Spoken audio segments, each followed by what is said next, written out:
Every woman has a journey, from birth till death. The journey tells a story, deep, wide, high and low.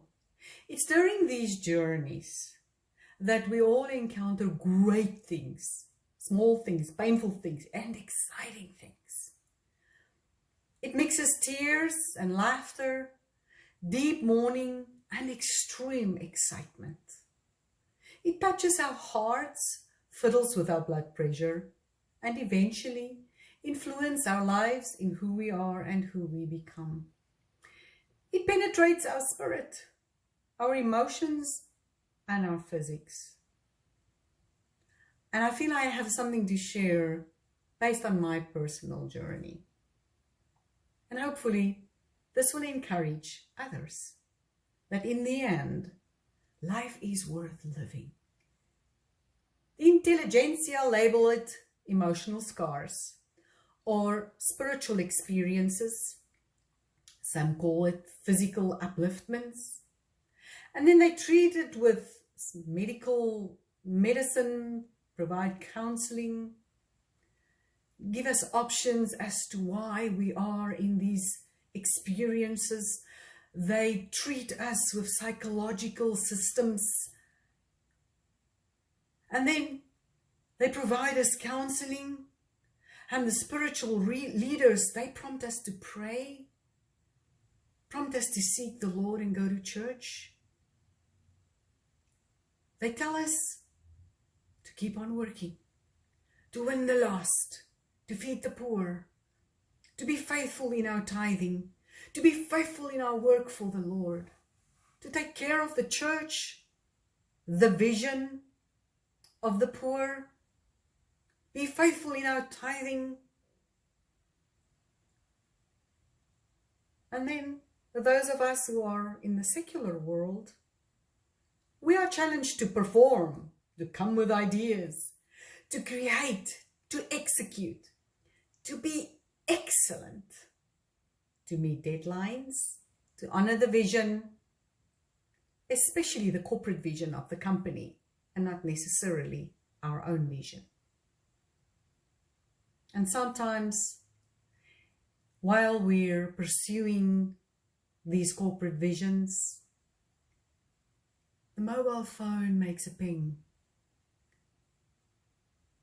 And then it's a reminder that I have a parent meeting tonight that I actually forgot, whilst my boss actually had a dinner with a very specific and special client.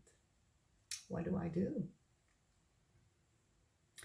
And then, I forgot to mention that this morning I figured out that my fridge actually packed up. My fridge is broken. And the washing machine doesn't spin. The call from mom late that afternoon to tell us about the death of somebody in the family so close to us. And then some of us, when we get home, our husbands would come and sit down and say, you know what? I need to tell you that I have found someone else. I have found a new love and I'm going to leave you and maybe the kids because I feel I have to pursue this love. And I can continue with a lot of these life experiences. Some of you might have encountered a doctor that says the tests were positive for cancer or AIDS. Or a doctor that said, do you realize you just had a stroke? Or do you realize that you actually have a very serious heart condition? Or ma'am, you have only a few hours, days, months to live. Let us call the family. As horrifying as all the above may sound, it's true and it's life. No one woman on the face of this earth is exempted of the package we will be dished out in the line of life. in whatever or whichever row we might find ourselves standing. There was a time in my life when I first heard the following words. It says, let your mess become your message. And literally, I can tell you, that was not what I wanted to hear right there. Literally, I think smoke started coming out of my ears because my mess was huge. I invested more than $1 million into several residential developments and was conned out of the money by a so-called Christian businessman. Not only that, I just faced a personal disaster and lost my marriage of 27 years. And let me tell you, at that very same time, our eldest son, who used his inheritance money to buy a business, came home and shared with us that he's about to lose everything because the man whom he bought the business from fraudulently sold that very same business to different people. And it's going to take a court case to determine who is the actual owner of this business. And my son was about to lose everything. Of course, my world fell to pieces. It looked like a scrambled puzzle. I mean, the pieces were all there. Everything was still the same. All the pieces were there, but it was scrambled. It made no sense at all. I was literally rock bottom. You couldn't go lower than me at that moment. In this time of the cycle of life, no one would want to hear these words, let your mess become your message, because you're simply too broken. It doesn't make sense. It's at this point where nothing matters anymore. You're dead, although you breathe. You're dead inside. The pain is so intense that you literally stop living. It becomes a mere existence. You know, all of a sudden, you're actually a nothing. From a wife, a mother, a businesswoman, spiritual leader, radio presenter, in my case, international facilitator for several corporates, and two different ministries at large at that point in time. Suddenly there was nothing but a heap of ashes, with me sitting right on top of that heap of ashes.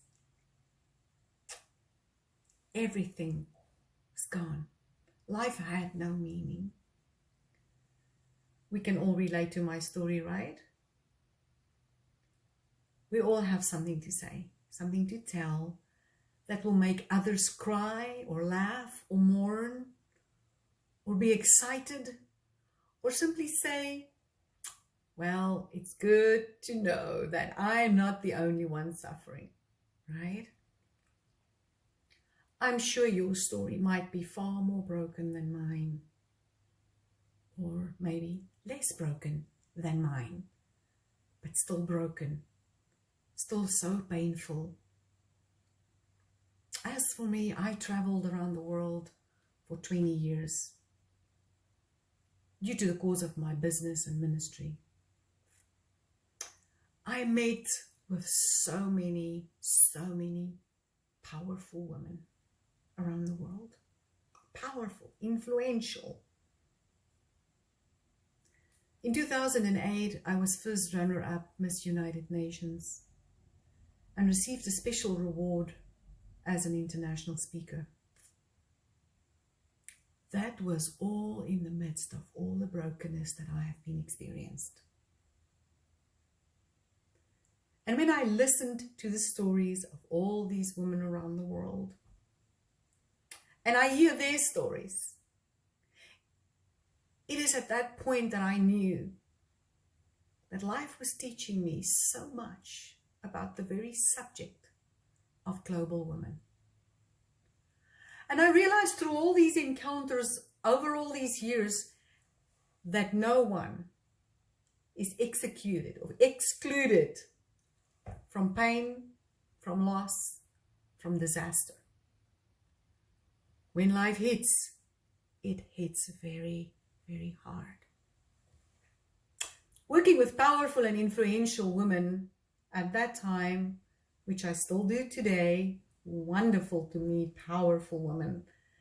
Some with a very small group influencing their immediate impact area, some with large groups, it doesn't matter. These are powerful women. All educated in life, in their own right influential. Yet, the one thing that always exists, that always surfaces with each and every one of them, no exclusion, it's brokenness. Brokenness. Did you ever wonder why? Did it ever occur to you that why is it that we all encounter brokenness? I'd like to share some experiences with you going forward. What I do know is that life is offering a more excellent way. And it's my desire to share with you a more excellent way. And the name of the series to come, which I will share with you, we are going to call it The More Excellent Way, because I promise you, in every situation of life, there is a more excellent way. I see you there.